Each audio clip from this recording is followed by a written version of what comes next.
नमस्कार, मैं संदीप कुमार। स्वागत है सभी का संदेश सर के यूट्यूब चैनल में। हमसे जुड़े सभी मित्रों का, विद्यार्थियों, दोस्तों का मैं अपने चैनल पर स्वागत करता हूं। और इस वक्त एक बड़ी अपडेट हमारे चैनल के माध्यम से आपको दी जा रही है। जी हां, मध्य प्रदेश कर्मचारी चयन मंडल अर्थात ईएसबी की तरफ से सहायक उप निरीक्षक और प्रधान आरक्षक कंप्यूटर वाले अभ्यर्थियों के लिए एक और वैकेंसी में दोस्तों यहां पर आ चुकी है। तो इस भर्ती से संबंधित तमाम जानकारी बताएंगे। क्वालिफिकेशन क्या है, सिलेबस क्या है, कंप्यूटर डिग्री डिप्लोमा के अतिरिक्त कौन कौन से और अभ्यर्थी इसके लिए एलिजिबल रहने वाले हैं।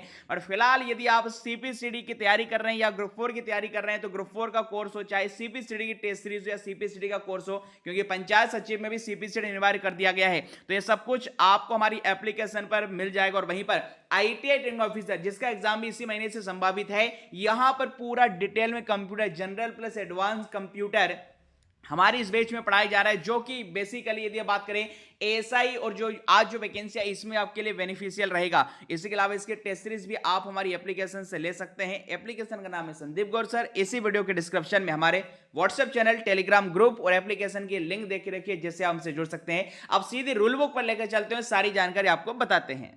तो जैसा यहां पर देखिए, आप स्क्रीन पर देख पा रहे हैं कि पुलिस मुख्यालय गृह विभाग सहायक उप निरीक्षक एएसआई कंप्यूटर और प्रधान आरक्षक कंप्यूटर की सीधी भर्ती चयन परीक्षा 2026। और वहीं पर ऑनलाइन आवेदन की बात करें तो देखिए 5 फरवरी से लेकर 19 फरवरी 2026 तक ऑनलाइन आवेदन कर सकते हैं। संशोधन की जो अंतिम तारीख होगी वह 24 फरवरी 2026 तक रखी गई है। एग्जाम की बात करें तो देखिए परीक्षा अगले माह मतलब 24 मार्च 2026 से मेरे दोस्तों ये प्रारंभ होने वाली है। और इसी के अलावा 2 शिफ्ट में पेपर होगा। देखिएगा, एक पेपर मॉर्निंग में 10 से 12 और वहां पर 3 से 5 शाम को ये 2 घंटे का पेपर होने वाला है। ठीक है, आगे इससे संबंधित देखिए यहां पर बात करेंगे कौन कौन सी यहां पर पद और कितनी वैकेंसी है इस भर्ती में। स्पेशली कंप्यूटर वाले जो अभ्यर्थी हैं उनके लिए यहां पर एक अच्छा मौका है। सबसे पहले बात करेंगे देखिए हम सहायक उप निरीक्षक मतलब एएसआई कंप्यूटर की। अभी जो एएसआई की आई थी वो मिनिस्ट्रियल क्लरिकल लेवल की थी, एलडीसी लेवल की थी, किंतु ये टेक्निकल है। इसमें आप देख सकते हैं अलग अलग कैटेगरी में टोटल मिलाकर यहां पर आपको 14 वैकेंसीज दिखाई दे रही है। और इसी के अलावा आगे चलेंगे प्रधान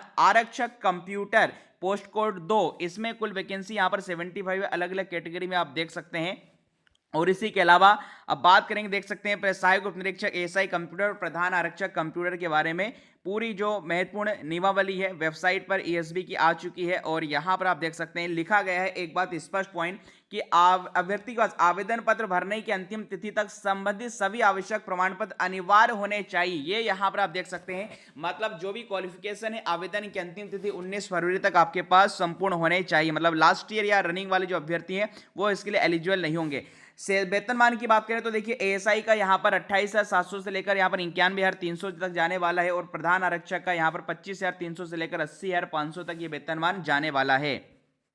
आगे बात करेंगे, देखिएगा पदों की संख्या में वृद्धि या कमी की जा सकती है, यहां पर स्पष्ट लिखा हुआ है। और आगे आप देखेंगे यहां पर इससे संबंधित महत्वपूर्ण जो चीजें हैं।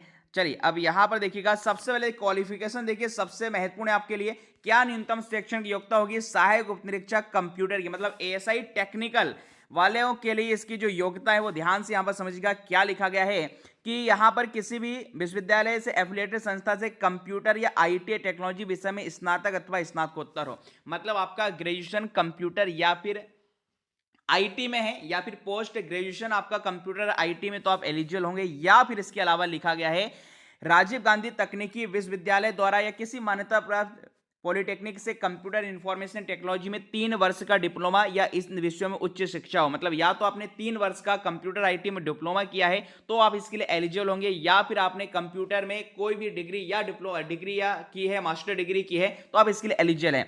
अब यहां पर क्या लिखा, देखिए इन पदों के लिए प्रथम चरण में ही अलग से तकनीकी परीक्षा ली जाएगी। मतलब जो फर्स्ट स्टेज होगा उसी में अलग से टेक्निकल एग्जाम भी होगा, जो प्रथम चरण लिखित परीक्षा के अतिरिक्त यहां पर होने वाली है।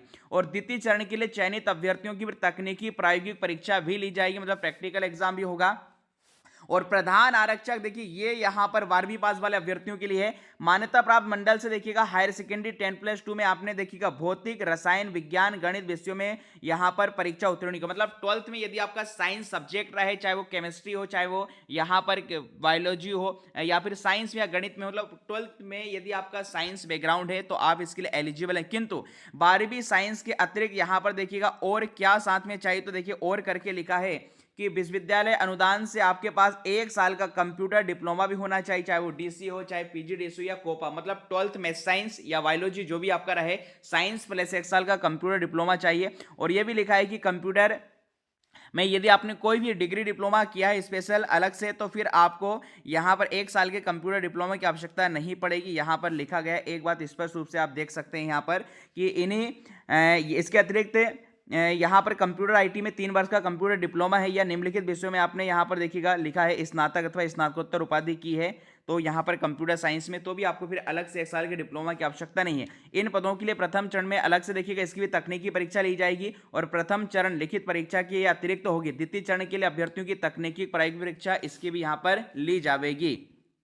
शैक्षणिक अर्हता में कोई छूट नहीं रहने वाली। देखिए, अब आवेदन भरने की जो अंतिम तिथि है 19/2/2026 तक विहित आयु पूरी करना चाहिए और अधिकतम आयु से इसमें आयु अधिक नहीं होना चाहिए। तो एज क्राइटेरिया की यहाँ पर बात करेंगे, देखिए यूआर जनरल की जो अधिकतम आयु 33 है, वहीं पर ईडब्ल्यूएस की बात करें या आदिवासी की बात करें या यहाँ पर देख सकते हैं महिला की बात करें, और सभी श्रेणी की जो अभ्यर्थी महिला 38 वर्ष से यहाँ पर आरक्षित, इसके अलावा 5 साल का जो रिलैक्सेशन यहाँ पर मिलेगा। उसके अलावा एसटी एससी अन्य पिछड़ा वर्ग का 5 साल का रिलैक्सेशन मिलकर 38 वर्ष से यहाँ पर रहने वाली है। तो ये यहाँ पर पूरा इसके मामले में आप पूरा देख सकते हैं आयु या एज क्राइटेरिया के बारे में। चलिए अब आगे बढ़ते हैं। देखिए, इससे संबंधित और इसके सिलेबस किस प्रकार सब कुछ रहने वाले कि सबसे पहले बात करें यहाँ पर कि जो परीक्षा का आयोजन है, प्रथम चरण लिखित परीक्षा हिंदी भाषा में होगी। यहाँ पर अधिकतम देखिएगा केवल तकनीकी पदों के लिए याद रखिएगा, प्रथम चरण की जो तकनीकी परीक्षा होगी अधिकतम इसमें 100 अंक रहेंगे और ये एमसीक्यू पर आधारित होगी, ठीक है। और जो द्वितीय चरण परीक्षा होगी इसमें शारीरिक दक्षता परीक्षण के साथ साथ तकनीकी परीक्षा होगी केवल सहायक उप निरीक्षक और प्रधान आरक्षक कंप्यूटर पदों के लिए। मतलब इसमें एग्जाम भी होने वाला है भैया, प्रायोगिक परीक्षा भी होने वाला है, स्पष्ट तौर पर यहाँ पर लिखा है ये द्वितीय चरण के लिए है। और यह भी लिखा गया है कि देखिएगा प्रथम चरण परीक्षा को जो आयोजन है, आवेदकों को प्रथम चरण के दोनों प्रश्न पत्र की परीक्षा में सम्मिलित होना अनिवार्य है। अब प्रथम चरण की लिखित परीक्षा में देखिए हिंदी भाषा में बहुविकल्पी प्रश्न होंगे जिसमें 2 घंटे का पेपर होगा, 100 प्रश्न रहेंगे। अंकों की योजना की बात करें तो अधिकतम यहाँ पर 100 अंक होंगे, सही उत्तर के लिए प्लस अंक दिए जाएंगे और यहाँ पर गलत उत्तरों के लिए यहाँ पर अंक नहीं काटा जाएगा, मतलब माइनस मार्किंग नहीं है। अब यहाँ पर देखिएगा जो प्रथम चरण की जो लिखित परीक्षा होगी, यदि सिलेबस की बात करें तो देखिए वही है 40-30-30, मतलब जो सिलेबस आबकारी का था, जो सिलेबस एमपी पुलिस का था, इसके पेपर हमारी एप्लीकेशन पर आपको मिल जाएंगे। तो आप नई कंपनी जो एप्टेक कंपनी उसके पैटर्न को समझ सकते हैं। तो फर्स्ट स्टेज में एमपी पुलिस के अकॉर्डिंग ही यहाँ पर जो सिलेबस है, और ये लिखा गया है कि वर्टिकल देख सकते हैं यहाँ पर वर्टिकल श्रेणी के विज्ञापित पदों के विरुद्ध 7 गुना अभ्यर्थियों को कटऑफ परसेंटाइल अनुसार शारीरिक दक्षता परीक्षण के लिए चुना जाएगा। हॉरिजॉन्टल श्रेणियों के लिए पृथक कटऑफ परसेंटाइल का निर्धारण देखिएगा नहीं होगा, यहाँ पर सबके लिए सेम होगा।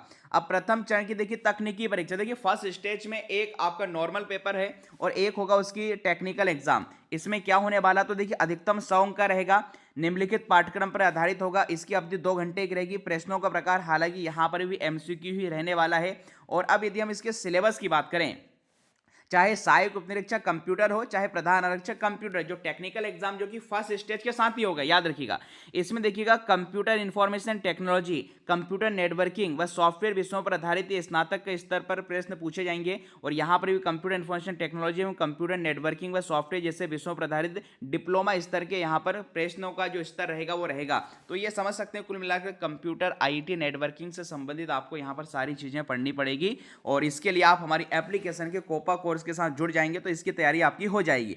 अब इसके अलावा क्या लिखा है कि देखिए सहायक उपनिरीक्षक प्रधान आरक्षक के पदों हेतु 7 गुना अभ्यर्थियों को प्रथम चरण लिखित परीक्षा व तकनीकी परीक्षा के योग्य के कटऑफ के आधार पर शारीरिक दक्षता परीक्षण में तकनीकी प्रायोगिक परीक्षा के लिए चुना जाएगा। और इसका भी सेम लिखा है कि हॉरिजॉन्टल श्रेणियों के लिए पृथक से कटऑफ परसेंटाइल का निर्धारण नहीं किया जाएगा। अब आगे देखिए जो द्वितीय चरण की जो परीक्षा है, लिखा गया है कि सहायक उपनिरीक्षक चाहे यहाँ पर प्रधान आरक्षक के पदों हेतु शारीरिक दक्षता परीक्षण में तकनीकी परीक्षा के लिए चुना जाएगा। शारीरिक दक्षता परीक्षण के अंक अंतिम प्रवीणता सूची के प्रथम चरण के अंकों के साथ नहीं जोड़ेंगे जाएंगे। शारीरिक दक्षता परीक्षा केवल क्वालिफाइंग नेचर की, तो ये देख सकते हैं यहाँ पर जो शारीरिक इसमें यहाँ पर जो दक्षता है ये क्वालिफाइंग नेचर होगा। तकनीकी प्रायोगिक परीक्षा के अंक परंतु अंतिम प्रावीण्य सूची के प्रथम चरण के अंकों के साथ जोड़े जाएंगे, किंतु जो आपका एग्जाम होगा एक प्रैक्टिकल, इसके मार्क्स जरूर जोड़े जाएंगे। और इसके अलावा देख सकते हैं तकनीकी जो प्रायोगिक परीक्षा है सहायक उप निरीक्षक या प्रधान आरक्षक की किस प्रकार की रहेगी, तो आप देख सकते हैं यहाँ पर कि चयन समिति जैसा कि पुलिस महानिदेशक द्वारा गठित किया जाएगा कि computer IT technology, computer networking software जैसे विषयों के तकनीकी ज्ञान पर आधारित 100 अंकों की प्रायोगिक परीक्षा ली जाएगी। प्रायोगिक परीक्षा में न्यूनतम जो क्वालिफाइंग है 30% रहेगा और प्रायोगिक परीक्षा के अंक अंतिम प्रावीण्य सूची के प्रथम चरण के अंकों के साथ यहाँ पर जोड़े जाएंगे। ये मतलब एग्जाम भी आपके लिए काफ़ी महत्वपूर्ण होगा और किस प्रकार से उसमें फाइनल मेरिट लिस्ट बनेगी इसके बारे में सब कुछ यहाँ पर देखे रखा है, आप पढ़ सकते हैं। अब इसके अलावा देखिएगा सहायक उप निरीक्षक कंप्यूटर प्रधान आरक्षक की बात करें के लिए अभ्यर्थियों को 800 मीटर दौड़ में 20% न्यूनतम अंक ठीक लाने होंगे, जिसमें अंक अंतिम प्रवणता सूची के लिए प्रथम चरण के अंकों के साथ नहीं जोड़ जाएंगे। शारीरिक दक्षता ये केवल देखिए क्वालिफाइंग नेचर रहने वाला है। कुल मिलाकर मेरे दोस्तों यदि मैं बात करूं तो काफ़ी यहाँ पर देख सकते हैं प्री है, फिर मेंस है, फिर प्रायोगिक है, फिर इसमें फिजिकल है, थोड़ा यहाँ पर लंबी चौड़ी प्रक्रिया इसमें अपनाई जा रही है, ठीक है। और शारीरिक मापदंड की बात करें तो एएसआई हो चाहे प्रधान आरक्षक हो, कितनी क्या हाइट रहना चाहिए वो यहाँ पर आप सब कुछ देख सकते हैं डिस्प्ले स्क्रीन पर। और फिजिकल फिटनेस के बारे में यहाँ पर सारी चीज़ें मेंशन की गई है, ठीक है। और यहाँ पर एक बार सभी अभ्यर्थी भैया वीडियो को लाइक से सब्सक्राइब जरूर कीजिएगा। तो ये थी इससे संबंधित समस्त प्रकार की जानकारी। अब देखिए इसके क्वालिफिकेशन को लेकर या किसी प्रकार का आपका डाउट है, क्या कंप्यूटर में कोई और डिग्री या डिप्लोमा क्या क्या मान्य है, तो यहाँ पर आप ऑफलाइन कमेंट्स में पूछ सकते हैं। आपका जो भी यहाँ पर क्वेरी से इस भर्ती से संबंधित। और फिलहाल बड़ी अपडेट है मेरे दोस्तों, ग्रुप 5 का नोटिफिकेशन आना था बट अचानक से यहाँ पर पुलिस विभाग की तरफ से इसका यहाँ पर दे दिया गया है। देख सकते हैं यहाँ पर अब जो 100 अंकों का जो शारीरिक दक्षता परीक्षण होगा वो किस प्रकार से होगा, क्या होगा यहाँ पर वो भी देख सकते हैं। यहाँ पर रनिंग जो होने वाली महिलाओं के लिए और पुरुषों के लिए कितना क्या यहाँ पर समय है, ये सब कुछ यहाँ पर सब कुछ मेंशन करके रखा है डिस्प्ले स्क्रीन पर, आप देख सकते हैं। तो ये पूरी कंप्लीट जानकारी इससे संबंधित हमने आपको बताई है। और एक बार सभी अभ्यर्थी वीडियो को लाइक से सब्सक्राइब जरूर कर दीजिएगा, इससे संबंधित अपडेट हमारे चैनल पर आपको समय समय पर मिलती रहती है। तो ये पूरी रूल बुक थी। बाकी इसी वीडियो के डिस्क्रिप्शन में हमारे WhatsApp channel, Telegram group application की लिंक दे के रखी है, जिससे आप हमसे जुड़ सकते हैं। और टेलीग्राम पर ये रूल बुक भी मेरे दोस्तों आपको भेज दी जाएगी। तो ये कंप्लीट इन्फॉर्मेशन है। बाकी तो ये सब नियमावली वगैरह देखिए लिखा गया है। अब देखिएगा फिर से वही लिखित परीक्षा का पाठ्यक्रम इनके द्वारा बताया गया कि प्रथम चरण में किस प्रकार से परीक्षा होगी, और फिर उसके बाद जो तकनीकी परीक्षा होगी उसमें कंप्यूटर के क्या क्या टॉपिक सब्जेक्ट आएंगे वो लास्ट में एक बार फिर से इन्होंने यहाँ पर मेंशन करके रखा है। तो ये पूरी इन्फॉर्मेशन थी एएसआई और यहाँ पर प्रधान आरक्षक कंप्यूटर से संबंधित जानकारी। वीडियो पसंद आया हो तो लाइक से सब्सक्राइब जरूर कीजिएगा। मिलता है अगले वीडियो में, बहुत बहुत धन्यवाद।